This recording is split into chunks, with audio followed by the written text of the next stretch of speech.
Bonjour, mesdames et messieurs. J'espère que vous allez bien. Moi, je vais très très bien. Je tenais à vous parler en ce jour sur un thème très important qui est intitulé Nous sommes tous des voyageurs sur Terre. Nous sommes tous des voyageurs sur Terre. Cela signifie que un jour nous partirons. Nous ne sommes pas éternels. Et pour cela, mesdames et messieurs, je vais ouvrir, n'est-ce pas, ce thème avec quelques paroles venant de notre Seigneur. Et nous allons ouvrir ici 1 Timothée chapitre 6 verset 7. 1 Timothée chapitre 6 verset 7. Il est écrit: En effet, nous n'avons rien à porter dans le monde, et il est évident que nous ne pouvons rien en emporter. Psaume 49, verset 17 à 18. Psaume 49, verset 17 à 18. Psaume 49, verset 17 à 18, il est écrit: Ne sois pas dans la crainte, parce qu'un homme s'enrichit, parce que les trésors de sa maison augmentent, car il n'apporte rien en mourant. Il n'apporte rien en mourant. Ces trésors ne le suivront pas. C'est pour nous faire comprendre, mesdames et messieurs, que nous sommes venus nus dans ce monde et nous partirons nus, comme disait Job. Nous n'avons rien emporté. Et si nous partons dans ce monde, nous allons partir tel que nous sommes venus. Et en fait, le but de ce message, c'est où irons-nous? Où irons-nous après notre passage sur la terre? Où irons-nous? Et nous allons comme ça continuer dans la parole de Dieu avec Jacques chapitre 4. Jacques chapitre 4, verset 13 à 14. Jacques chapitre 4, verset 13 à 14. Il est écrit: À vous maintenant qui dites aujourd'hui ou demain, nous irons dans telle ville, nous y passerons une année, nous y ferons des affaires et nous gagnerons de l'argent. Vous qui ne savez pas ce qui arrivera demain. En effet, qu'est-ce que votre vie? C'est une vapeur qui paraît pour un instant et qui disparaît ensuite. Voilà. Donc, qu'est-ce qu'on en sait du lendemain? Nous ne savons rien. Lorsque nous sommes venus dans le monde, nous n'avons pas programmé cela. Et nous ne savons même pas ce qui se passera dans 30 minutes. Nous ne savons rien. En fait, nous vivons comme on peut dire, à chaque jour suffit sa peine. Vous qui ne savez pas ce qui arrivera demain, qu'est-ce que votre vie? Cela veut nous faire comprendre qu'à tout moment, mesdames et messieurs, nous pouvons perdre notre vie. Nous pouvons quitter de ce monde. Regardez autour de vous. Combien de morts y a-t-il? Est-ce que ces personnes ont-ils pensé en un seul instant qu'ils devaient quitter ce monde? Ils ne devaient pas penser. S'ils avaient su, ils auraient mis des mesures barrières, n'est-ce pas? Voilà, donc nous ne savons pas ce qui, n'est-ce pas, qu'est-ce que notre vie? C'est une vapeur qui paraît et qui disparaît. C'est une vapeur qui paraît et qui disparaît. Notre vie, pour le dire, n'est rien. C'est pour cela que ne nous accrochons pas. Ne nous accrochons pas sur nos biens terrestres. Nous allons tous les laisser. Nous allons partir ce monde et laisser tout. Nous allons laisser nos comptes bancaires, nous allons laisser nos maisons en location, nous allons laisser nos vêtements, nous allons laisser tout, même nos familles, nos femmes, nos enfants, nos entreprises. Nous allons tout laisser. Nous sommes venus avec rien dans ce monde et nous partirons, n'est-ce pas, en n'emportant rien. La terre a été créée par Dieu pour que l'homme y habite, pour que l'homme puisse passer un temps de pèlerinage. Donc nous sommes ici des voyageurs. Nous sommes des personnes, des voyageurs, ce sont des passants. Ce sont des personnes temporaires. Nous sommes des temporaires dans ce monde. Et nous allons continuer, n'est-ce pas, dans la parole de Dieu. Ecclésiaste 8, verset 8. Ecclésiaste chapitre 8, verset 8. Ecclésiaste 8, verset 8, il est écrit: l'homme n'est pas maître de son souffle pour pouvoir le retenir, et il n'exerce aucun contrôle sur le jour de sa mort. Il n'existe aucun moyen d'échapper à ce combat.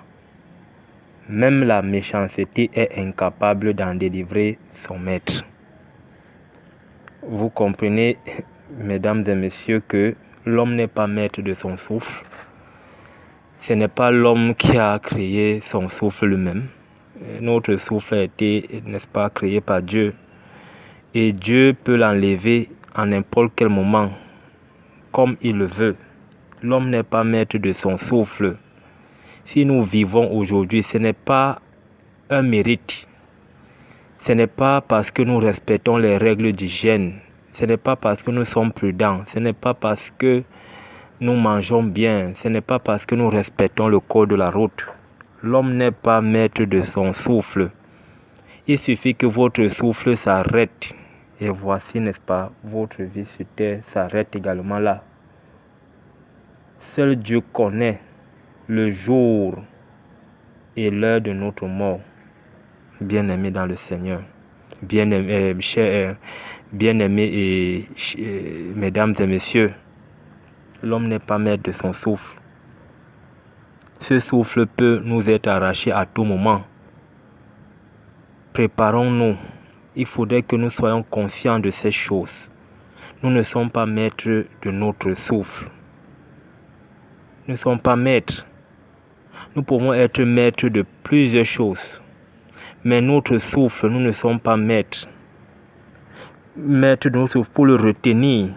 On n'est pas capable de retenir notre souffle lorsqu'elle s'en va. Mesdames et messieurs. Et c'est important de le savoir. Et nous allons lire Acte 17, verset 24 à 26. Acte 17, verset 24 à 26. Acte 17, verset 24 à 26.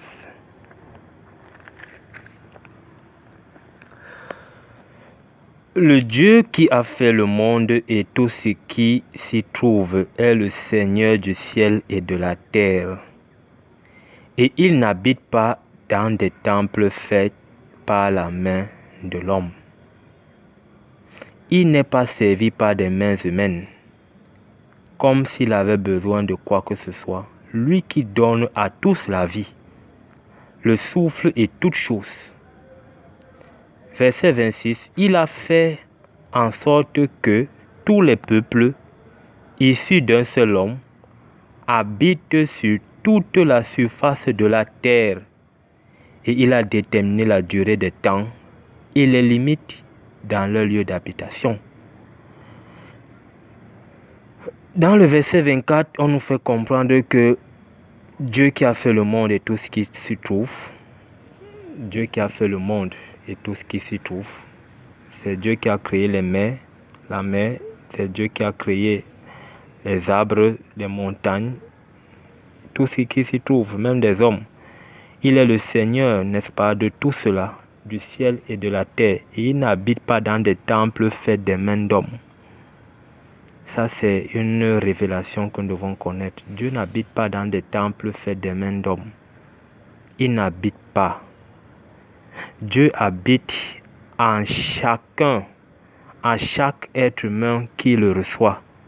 Il habite en chacun qui désire le recevoir. Il suffit d'ouvrir votre cœur au Seigneur. Il suffit de reconnaître que vous ne pouvez rien sans lui. Il suffit de reconnaître que c'est lui seul qui peut vous sauver. Et il suffit, n'est-ce pas, de l'ouvrir votre cœur pour qu'il vienne.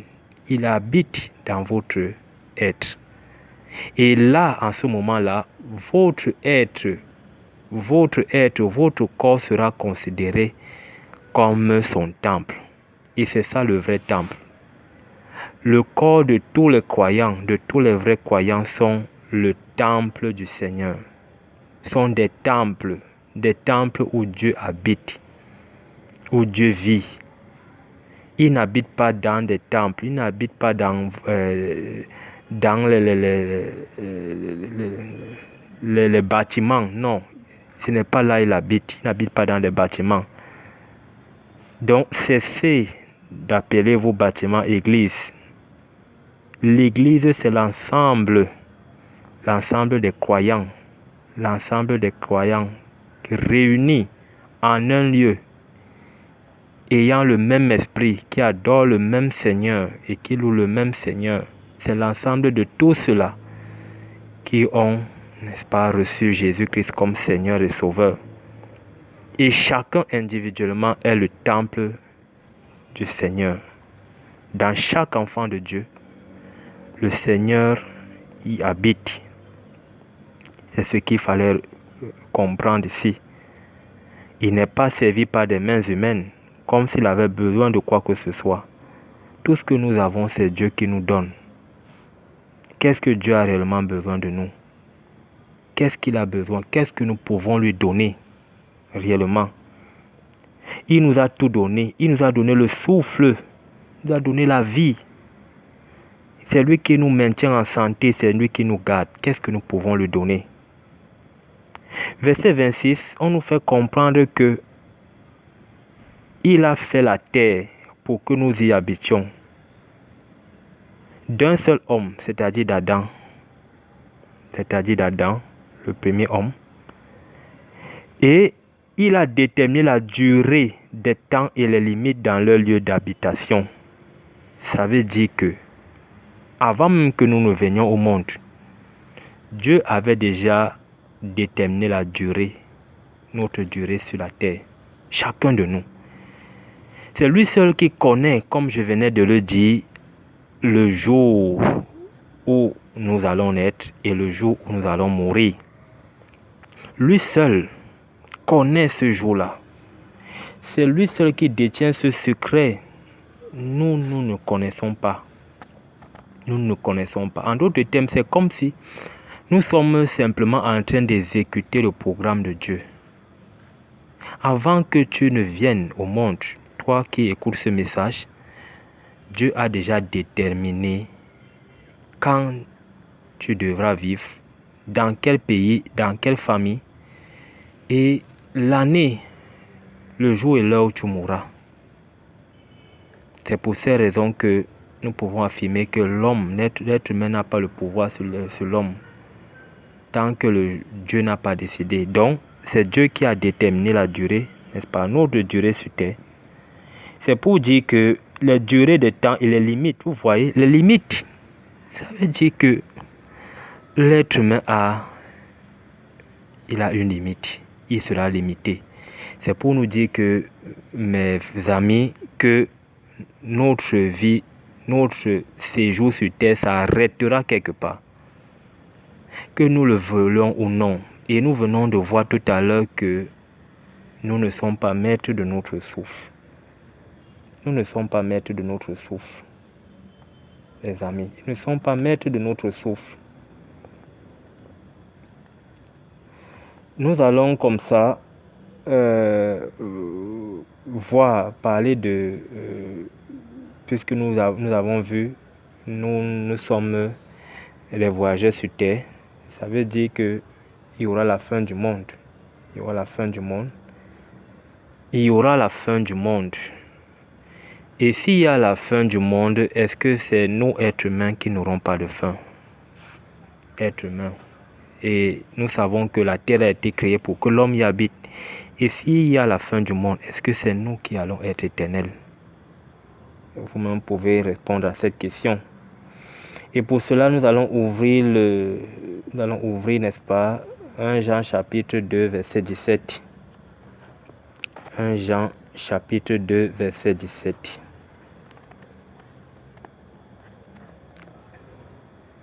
Or, le monde passe, sa convoitise aussi, mais celui qui fait la volonté de Dieu demeure éternellement. Le monde passe. Le monde passe. Le monde dont il est question, c'est la terre. Le monde dont il est question, c'est tout ce qui est dans le monde. C'est tout ce qui est sur la terre. C'est la convoitise. Les choses de ce monde. La volupté. Tout ce qui est dans ce monde, ça passera. Ça, c'est certain. Dieu n'est pas un homme pour mentir, ni le Fils de l'homme pour revenir sur sa décision. Ce qu'il dit, ça s'accomplira. Matthieu chapitre 28, verset 20. Matthieu chapitre 28, verset 20. Matthieu chapitre 28, verset 20.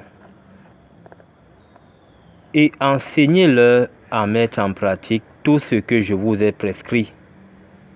Et moi, je suis avec vous tous les jours jusqu'à la fin du monde. Cette parole est adressée aux disciples du Seigneur Jésus. Le Seigneur Jésus, n'est-ce pas, lors de son ascension vers son Père, il a rassuré ses disciples, n'est-ce pas, qu'il est avec eux tous les jours. Et cette parole, n'est-ce pas, s'adresse à nous également, bien-aimés frères et sœurs, les frères et sœurs qui sont en train d'écouter ce message, que Dieu est avec toi, Dieu est avec nous. Nous sommes rassurés. Jésus-Christ dit qu'il est avec nous tous les jours. Il est avec nous tous les jours jusqu'à la fin du monde. Et comme je viens de dire, voici, le Seigneur Jésus-Christ fait mention de la fin du monde. Donc comme le monde a un début, c'est ainsi que le monde aura une fin. Et on vient de voir tout à l'heure que, n'est-ce pas, dans Acte 17, que Dieu a fait, n'est-ce pas, le monde. Il a fait le monde et tout ce qui existe. Et il y aura une fin. Le monde a un début, il y aura une fin. Ouvrons comme ça également Matthieu 24, verset 35. Non, autant. Oui, Matthieu 24, verset 35. Matthieu chapitre 24, verset 35.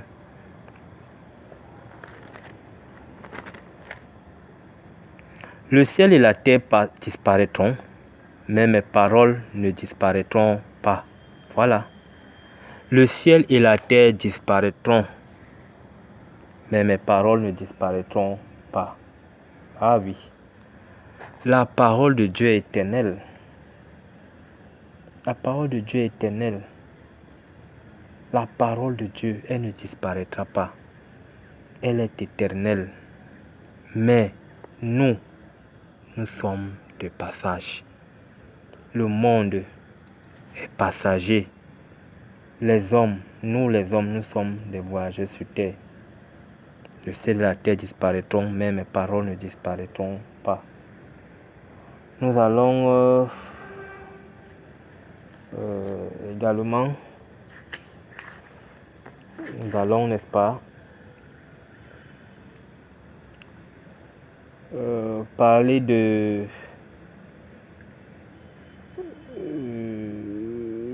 personnes, n'est-ce pas, des personnes qui seront enlevées lors du retour du Seigneur Jésus-Christ. Voilà, ces personnes-là, ce sont ceux-là qui ont accepté le Seigneur Jésus, parce que la parole de Dieu nous fait comprendre dans le livre de 1 Thessaloniciens chapitre 4 verset 13 à 18 que les vivants en Christ, ça veut dire que ceux-là qui auront reçu le Seigneur Jésus comme Seigneur et Sauveur, lors du retour du Seigneur, ils seront enlevés avec les morts en Christ. Ok, ils seront enlevés, même les petits enfants, lors du retour du Seigneur Jésus-Christ seront enlevés. Ça veut dire que ce jour-là que Dieu lui-même connaît, du retour du Seigneur Jésus-Christ, ceux qui seront vivants seront enlevés et ne connaîtront pas la mort. Mais, en général, comme je viens de le dire, nous sommes des voyageurs, que ce soit ceux-là, que ce soit, n'est-ce pas, ceux qui mourront, nous sommes tous des voyageurs sur terre. La terre ne sera pas éternelle. La terre ne sera pas éternelle. Donc c'est juste pour nous interpeller, bien-aimés dans le Seigneur, vous qui suivez ce message, à veiller parce que le retour du Seigneur est proche, à veiller dans la prière, à prier en tout temps, à travailler de mieux en mieux à l'œuvre du Seigneur, à travers notre salut avec crainte et tremblement. Cela nous interpelle, oh bien-aimés dans le Seigneur, à vivre dans ce monde comme n'étant pas dans ce monde. Parce que le monde et toute sa forme passe. Cela nous interpelle à toujours rechercher les choses d'en haut, où Christ est assis à la droite de Dieu, à nous attacher aux choses d'en haut et non celles qui sont sur la terre. Nous devons être semblables, n'est-ce pas, à ces serviteurs qui attendent leur maître, qu'il arrive en milieu de nuit ou bien à la fin de la nuit. Ça veut dire que le matin, nous devons être prêts. Nous devons toujours être prêts, nous devons veiller. Nous devons toujours être prêts à lui ouvrir la porte. Nous devons être semblables, n'est-ce pas, à ceux, au maître de la maison, n'est-ce pas, qui veille à tout moment si le voleur peut venir. Nous devons être semblables à ces personnes-là qui sont éveillées. Ils sont éveillés. Parce que lorsque le voleur arrive, n'est-ce pas, chez vous, il ne prévient pas, il surprend. Il surprend. Lorsque le voleur vient, il ne prévient pas. Il vous surprend. Et c'est comme ça que le Seigneur Jésus-Christ apparaîtra. Et il ne faudrait pas que nous soyons surpris. Il ne faudrait pas que nous soyons surpris, bien-aimés dans le Seigneur. Nous devons garder nos lampes allumées. Le Saint-Esprit, l'Esprit ne doit pas s'éteindre. Il doit toujours être allumé. Il doit toujours être allumé. Dans 1 Thessaloniciens chapitre 5, verset 19, on nous fait comprendre de ne pas éteindre l'esprit. Ce sont quelques recommandations que le serviteur de Dieu, l'apôtre Paul, n'est-ce pas, a écrit aux Thessaloniciens et qui s'adresse à nous également aujourd'hui. Voilà, donc, bien-aimés dans le Seigneur, vous venez d'être exhortés. Nous devons travailler de mieux en mieux dans l'œuvre du Seigneur. Nous devons étudier la parole de Dieu. Nous devons l'écouter, prier de manière intense, chercher la face du Seigneur continuellement. Nous réjouir, louer, adorer, faire de bonnes œuvres. Le Seigneur doit nous trouver en train de travailler dans son œuvre. Il doit nous trouver prêts. Nous devons être prêts. Nous devons être veillés. Ne nous laissons pas séduire par ce monde. Nous ne laissons pas... qu'est-ce que je veux dire par là? Nous ne laissons pas distraire par ce monde, par des choses sans valeur de ce monde. Bien-aimés dans le Seigneur. Après votre voyage sur terre, où serez-vous? Où passerez-vous l'éternité? après votre voyage sur terre, où serez-vous? Où passerez-vous l'éternité?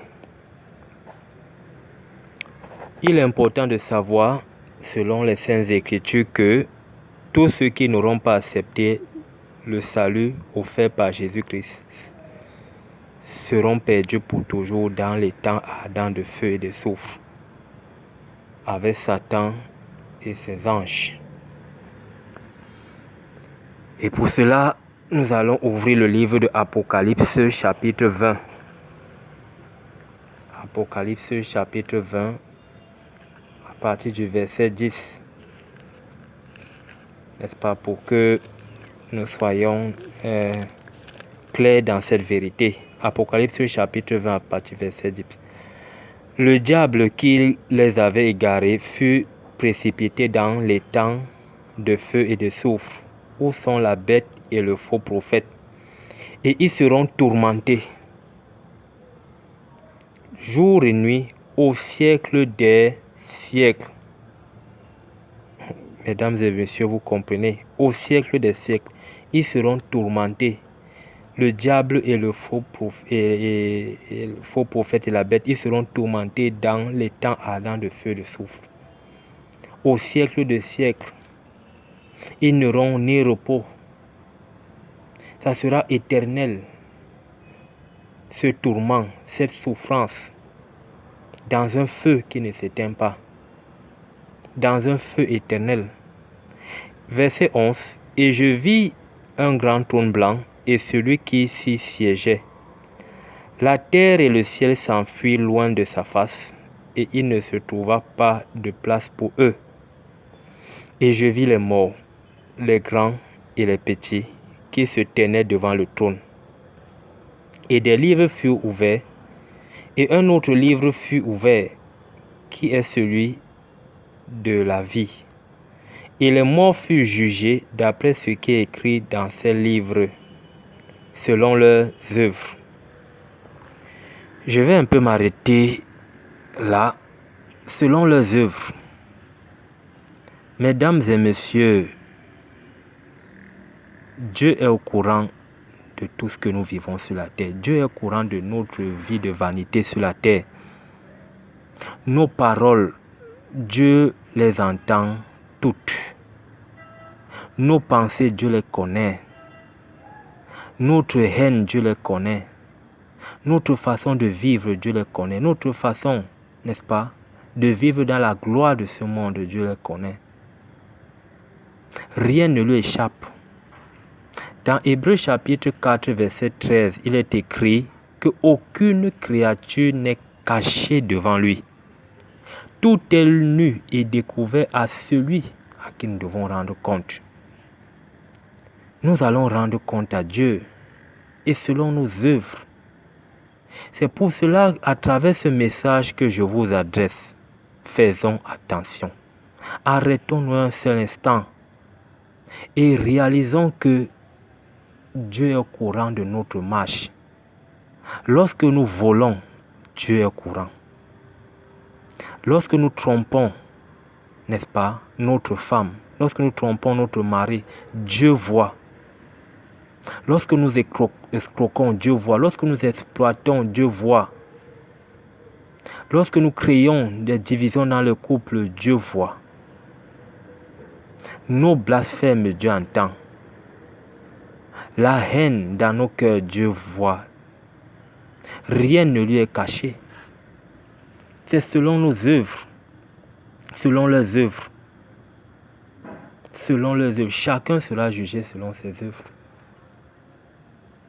Bien-aimés dans le Seigneur. Verset 13. La mer rendit les morts qui étaient en elle. La mort et l'Hadès. L'Hadès ici signifie le séjour des morts. Rendit les morts qui étaient en eux. Et la mort fut jugée. La mort fut jugée. Et les morts furent jugés. Chacun selon ses œuvres. Nous n'allons pas échapper au tribunal de Dieu. Chacun sera jugé en fonction de ses œuvres. Nous sommes des intendants dans ce monde. Nous sommes des intendants. Nous sommes des intendants. Et un intendant doit rendre compte de sa gestion. Il doit rendre compte. Nous allons rendre compte de notre vie, de la manière dont nous avons vécu dans ce monde. Nous allons rendre compte. Nous serons jugés selon nos œuvres. Puis la mort et l'Hadès, puis la mort, l'Hadès qui signifie le séjour des morts, fut jeté dans l'étang de feu. C'est la seconde mort, l'étang de feu. Si quelqu'un n'était pas trouvé écrit dans le livre de vie, il est jeté dans l'étang de feu. Dans l'étang de feu. C'est comme je viens de vous dire. Tous ceux qui auront refusé le salut offert gratuitement par Jésus-Christ seront jetés dans l'étang de feu.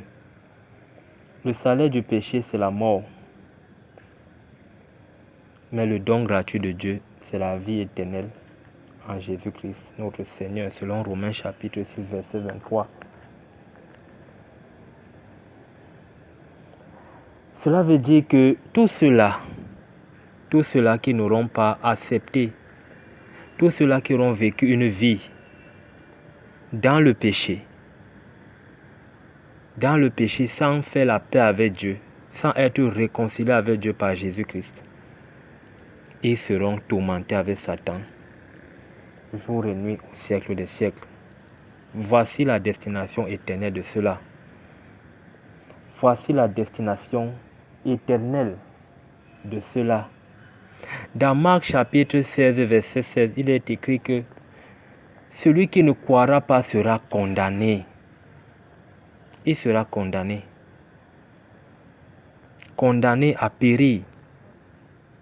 Or, Jésus-Christ n'est pas venu. Il n'est pas venu dans ce monde pour condamner. Mais il est venu dans ce monde pour sauver. Sauver les pécheurs. Car Dieu a tant aimé le monde qu'il a donné son Fils unique, afin que quiconque croit en lui ne périsse pas, mais ait la vie éternelle.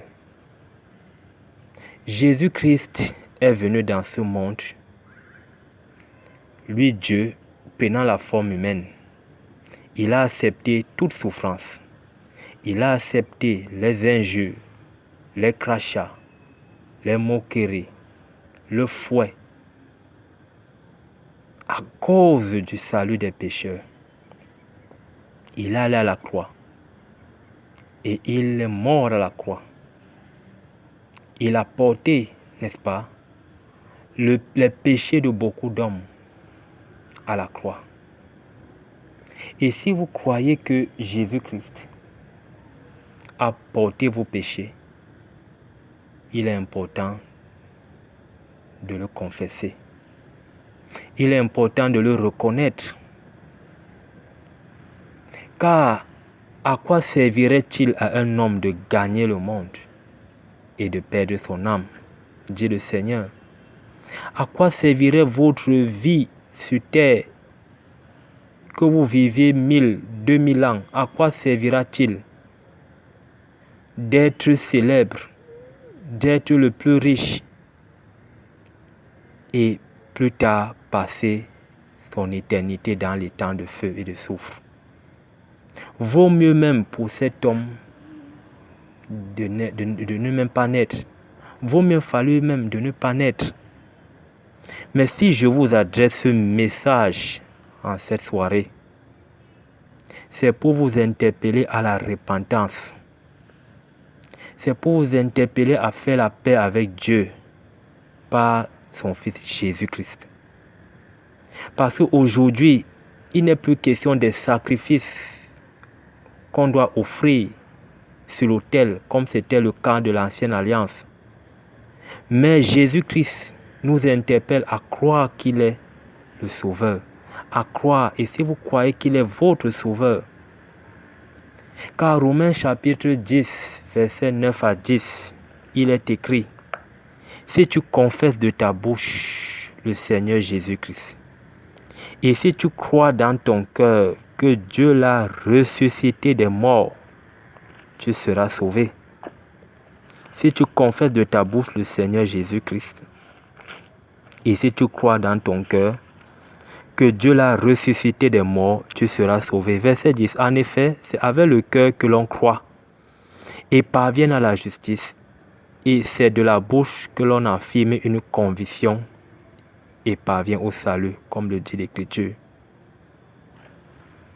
Mesdames et messieurs,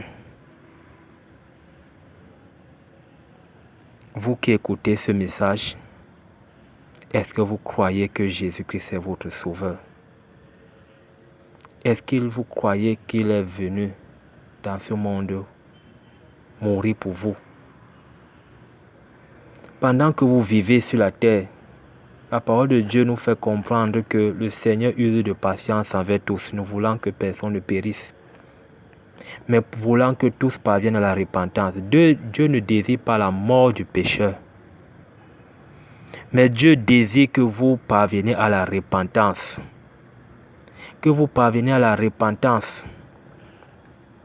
Que vous croyez en Jésus-Christ, qui a livré sa vie certainement pour vous, qui a accepté toute souffrance pour vous.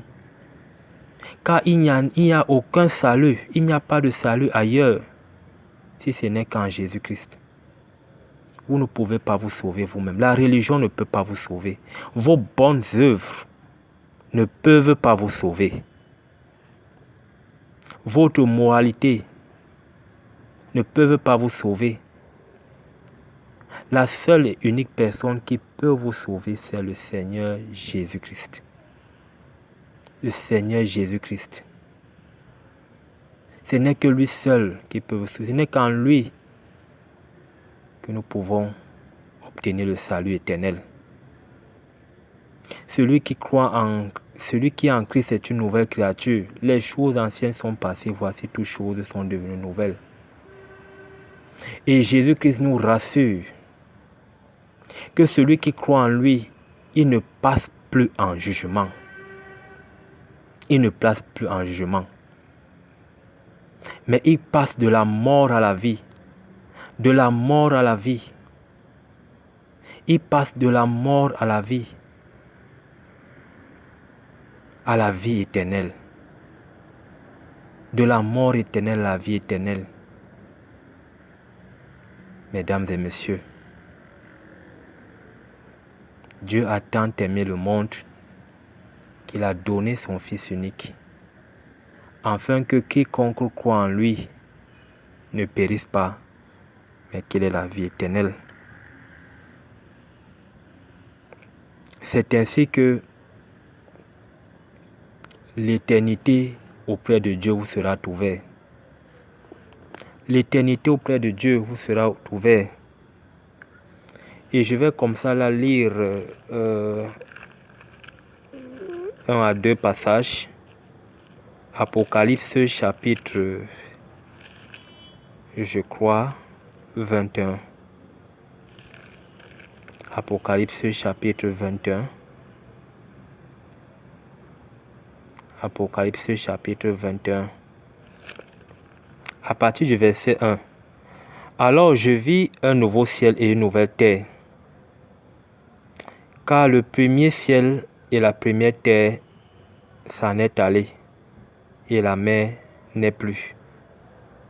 Verset 2 de Apocalypse 21. Et je vis la cité sainte, la nouvelle Jérusalem, descendant du ciel d'auprès de Dieu, préparée comme une épouse ornée pour son mari.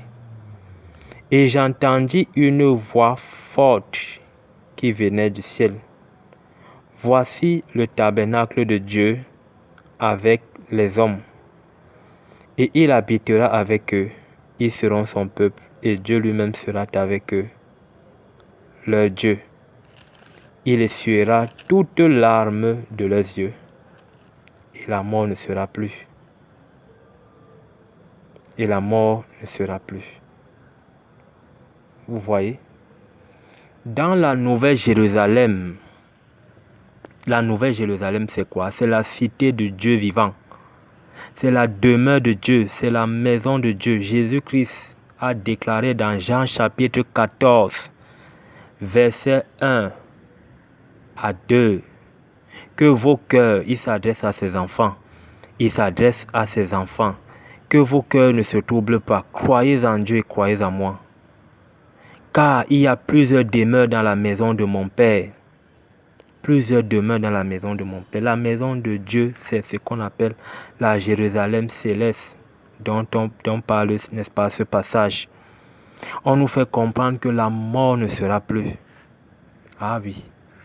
Mais sur la terre, il y a la mort. C'est comme je viens, n'est-ce pas, de dire tout à l'heure que nous sommes de passage dans ce monde. Nous sommes de passage. Donc vivons comme nous pouvons vivre. Vivez comme vous pouvez vivre. Mais sachez que nous allons rendre compte à Dieu. Oui. Dans la Jérusalem céleste, dans la Jérusalem, n'est-ce pas, la nouvelle Jérusalem, on nous fait comprendre qu'il n'y aura plus de deuil. Il n'y aura ni cris. Oui, les cris de douleur, les cris de maladie, ni peine, des souffrances dans la chair, il n'y aura plus. Car les premières choses sont passées. Celui qui était assis sur le trône dit, voici je fais toutes choses nouvelles. Et il me dit, écris, car ces paroles sont certaines et véritables. Verset 6, puis il me dit, c'est fait, moi je suis l'alpha et l'oméga, le commencement et la fin. À celui qui a soif, je donnerai moi gratuitement de la fontaine de l'eau de la vie. Vous voyez? Le salut est gratuit, mesdames et messieurs. Jésus-Christ a payé très cher notre salut. Il a payé très cher notre salut à un très grand prix, au prix de son sang. Et la parole de Dieu nous fait comprendre que par son sang, nous sommes rachetés de nos fautes. Le sang de l'alliance qui a coulé, qui sera versé pour vous pour la rémission des péchés. Et maintenant, en retour, après avoir payé notre salut très cher, le salut maintenant, par sa mort, par son sang qui a coulé, en retour, le Seigneur vous présente ce salut gratuitement. L'eau de la vie gratuitement. L'eau de la vie gratuitement. C'est le salut. Il vous le présente, le salut éternel, gratuitement. Saisissez ce salut, mesdames et messieurs. C'est gratuit. Il suffit simplement de vous repentir. De reconnaître que vous êtes dans le péché. Car celui qui dit qu'il n'a pas de péché, il se trompe lui-même. Celui qui dit qu'il n'a pas péché fait de Dieu un menteur. Il suffit de reconnaître que vous êtes pécheur. Parce que Jésus dit, heureux les pauvres, car le royaume des cieux est à eux.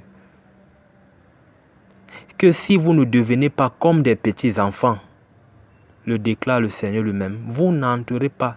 Si vous ne devenez pas humble comme des petits enfants, vous n'entrerez pas dans le royaume des cieux. Il suffit de reconnaître vos péchés, de reconnaître que vous êtes pécheur, d'implorer sa grâce, d'implorer son pardon, de savoir qu'il est mort sur la croix pour vous, d'implorer son salut, de crier à lui afin qu'il vienne vous sauver de la mort éternelle, de l'enfer, de la perdition, et qu'il fait de vous un enfant de Dieu. Vous devez prier ainsi avec foi, avec sincérité de cœur. Vous devez prier avec foi. Vous devez ressentir votre misère et implorer, n'est-ce pas, le pardon du Seigneur Jésus. Et la parole de Dieu nous fait comprendre qu'il est juste et fidèle pour nous les pardonner et nous purifier de toute iniquité. Celui qui vaincra Verset 7. Celui qui vaincra héritera de ces choses. Je lui serai Dieu et lui me sera fils. Mais quant aux lâches, aux incrédules, aux dépravés, aux meurtriers, aux fornicateurs, aux magiciens, aux idolâtres et à tous les menteurs, leur part sera dans les temps brûlants de feu et de soufre, qui est la seconde mort. Voilà. Voilà, mesdames et messieurs. Si vous vivez en étant incrédule, si vous vivez en étant dépravé, meurtrier, fornicateur, magicien, idolâtre, si vous vivez dans ce monde passager et que vous ne vous repentez pas et que vous ne faites pas la paix avec Dieu, par Jésus-Christ, la conclusion nous fait comprendre que vous serez dans les temps brûlants de feu et de soufre. Je ne suis pas là pour vous condamner, non, mais je suis là pour vous interpeller à la repentance. Je suis là pour vous interpeller à la repentance. Je suis là pour vous interpeller à dire que Dieu désire vous voir dans son royaume, où vous allez passer éternellement avec lui. Vous allez passer éternellement avec lui. Le salaire du péché, selon Romains chapitre 6, 23, c'est la mort. C'est la mort. La seconde mort, le don gratuit de Dieu, c'est la vie éternelle en Jésus-Christ. Apocalypse chapitre 22. Et il me montra un fleuve d'eau vive, éclatant comme du cristal, sortant du trône de Dieu et de l'agneau. Verset 2. Au milieu de sa place et du fleuve, de la part et d'autre, était l'arbre de vie, portant 12 fruits, rendant son fruit chaque mois. Et les feuilles de l'arbre sont pour la guérison des nations. Verset 3. Il n'y aura plus de malédiction. Oh mon Dieu. C'est la nouvelle Jérusalem. Comme je viens de vous dire, il n'y aura plus de malédiction. Le trône de Dieu et de l'agneau sera en elle. Ses esclaves le serviront. Et ils verront sa face. Et son nom sera sur leur front. Il n'y aura plus de nuit. On n'aura plus de soin d'une lampe ni de la lumière du soleil, car le Seigneur Dieu fera briller sa lumière sur eux, et ils régneront au siècle des siècles. Ah! Mesdames et messieurs, ma prière pour vous qui écoutez ce message, c'est que vous deveniez comme moi. C'est que vous fassiez la paix avec Dieu. Vous fassiez la paix avec Dieu par Jésus-Christ, lui qui est le médiateur entre Dieu et les hommes. Il dit, c'est moi le chemin, la vérité, la vie. Et nul ne va au Père que par moi. Ah, on veut nous faire comprendre ici que si vous devenez enfant de Dieu, vous allez régner au siècle des siècles avec Dieu. Au siècle des siècles. Dans la nouvelle Jérusalem. Au siècle des siècles. Voici l'éternité. Voici une autre éternité. N'est-ce pas, qui s'ouvre à vous. Mesdames et messieurs, je crois que j'ai parlé aux oreilles disposées et je vous interpelle, n'est-ce pas, à méditer ce message. Et si vous ressentez l'appel de votre Sauveur dans votre cœur, parlez-lui. Dites à Jésus-Christ que vous avez besoin de lui. Implorez sa miséricorde, implorez sa grâce, implorez son pardon, implorez son salut. Parlez sincèrement à Dieu dans votre cœur. Ressentez votre misère. Et comme le dit sa parole, il pardonne abondamment. Il ne se lasse pas de pardonner. Et il vous pardonnera. Que Dieu vous bénisse pour tous ceux qui ont écouté ce message.